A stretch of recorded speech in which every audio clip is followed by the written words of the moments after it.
Do you think landlords are a kind of force for good in this country or not?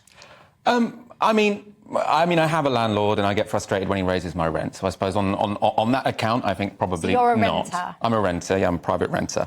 I think in a way we probably should move away from sort of the moral status of the landlord. And I think what's under discussion here is how private renting can be made tolerable for people who live in that sector. So, for example, as I understand it, the Renters Reform Bill, the idea, as you say, is to get rid of no-fault eviction so that you can't just be kicked out on the whim of the landlord. You can make some plans for the future. But key to having a reform that works. So there's no point in saying you can't do a no-fault eviction, but you can have an unlimited rent hike. Because then if my landlord wants to kick me out for whatever reason, he can say, well, I'm not going to force you to leave, but I'm going to raise your rent by 50%. And if he raises my rent by 50%, that's a no-fault eviction by another name, really.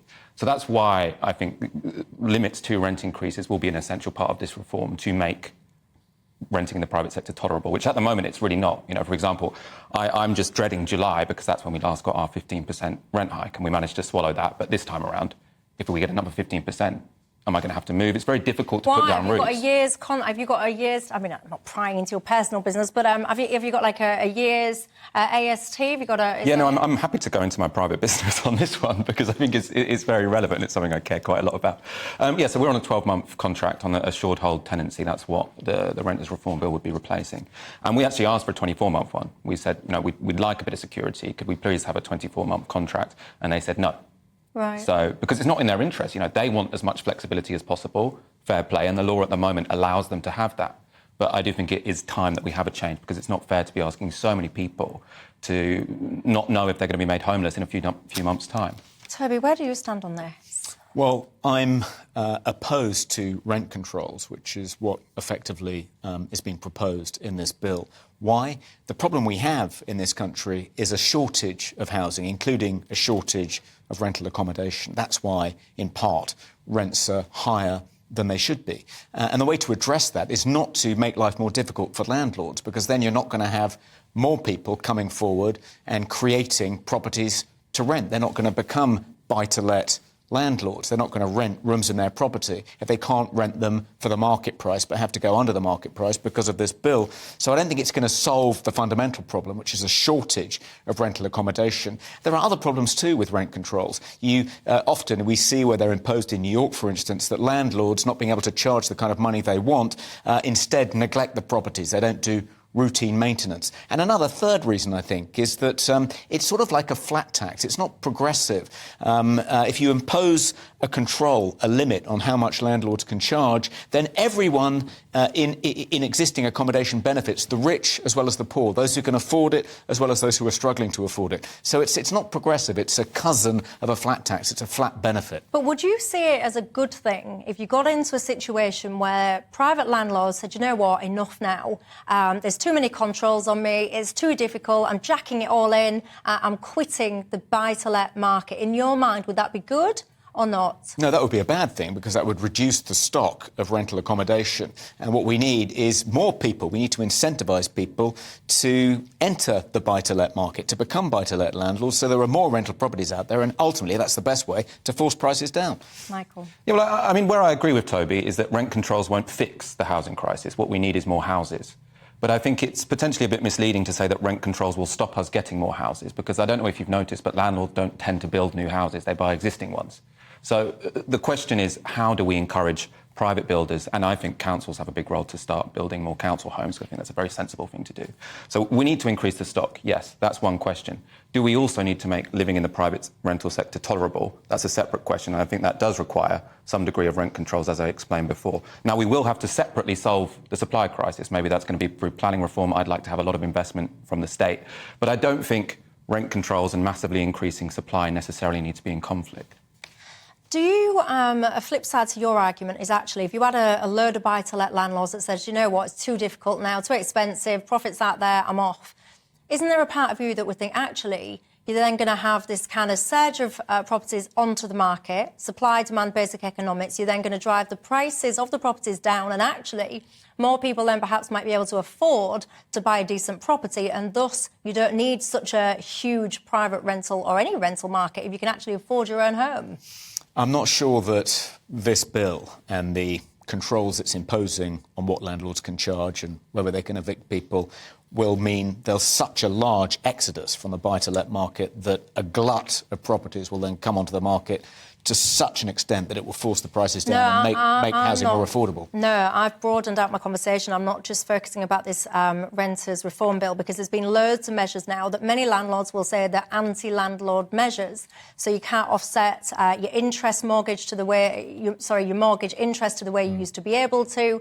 There's lots of different changes in terms of if people are putting them through businesses, in terms of your corp tax, your dividends and all the rest of it. So actually, when you look at it on paper, for many people, obviously your big companies different, but for many people, it's not as profitable as it once was. So what I'm saying is actually perhaps it's not such a bad thing if loads of people just jack in that sector, because ultimately what I would say is you've got to have a scenario where people can afford a home. It's wrong if you go to work, you work all the hours God sends, you cannot even afford your own front door. You've got to live in a converted house. Sometimes with God only knows how many people, it's not acceptable.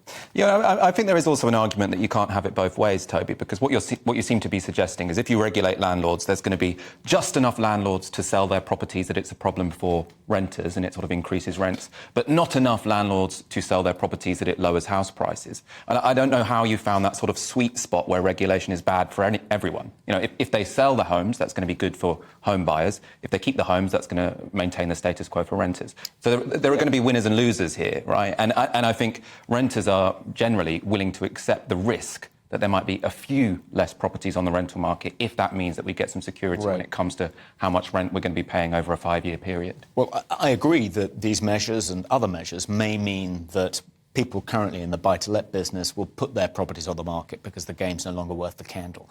But I'm not sure that will happen in sufficient quantity to actually significantly lower prices of, starter housing to enable them to be afforded by people in, just starting out in their careers. They're still going to be unaffordable. But you do think it will be in sufficient quantity to dramatically increase rents?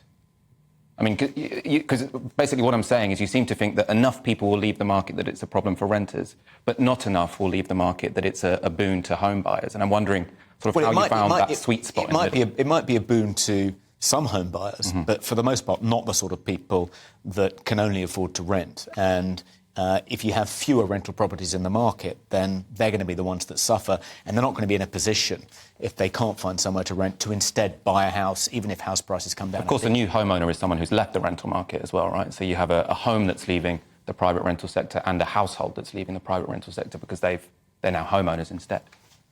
Yeah, I mean, the problem we face in this country is a lack of houses to buy. Right, so we all agree. This isn't going to solve that problem. It's going to make it worse. We all agree that the answer to much of these ills is to build more houses.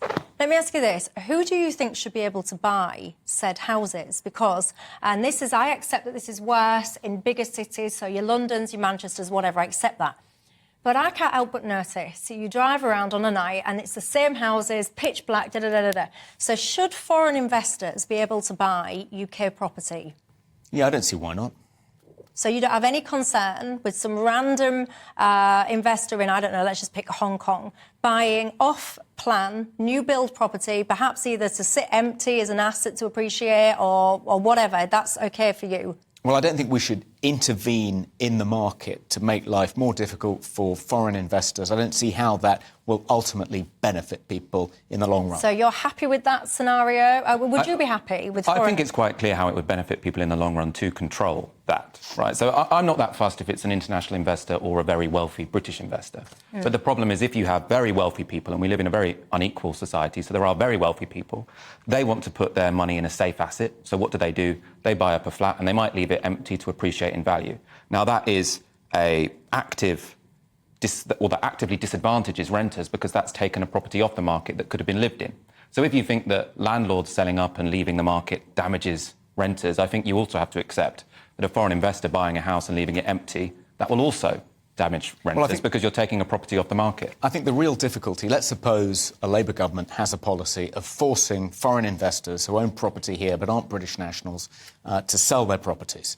That will undermine the rule of law. The reason England if you and change London the law. in particular, well, people... But lots of countries do have limits on whether or not foreign investors can invest in housing. To switch the goalposts on foreign investors, to first of all encourage them to invest in property because property is safe here and because they know the laws aren't going to change to penalise them if they do buy property here, to then change the law and say, actually, we're going to confiscate that property, we're going to force you to sell it at a particularly reduced rate. That's going to discourage people from investing in our country. But It's going to discourage businessmen from setting up businesses here. We pride ourselves, particularly in London, in respecting the rule of law. To me, that would discourage overseas investment. So I think there's two kinds of investment. So there's one kind of investment which goes into productive assets, which goes into businesses which produce stuff. That's good investment because it creates new stuff. There's also investment into stuff which already exists. The houses already exist. And all that does is it inflate the prices of existing assets, existing houses. And actually, that's bad for us. I don't want international investors investing in already existing properties because all that does is drive up prices.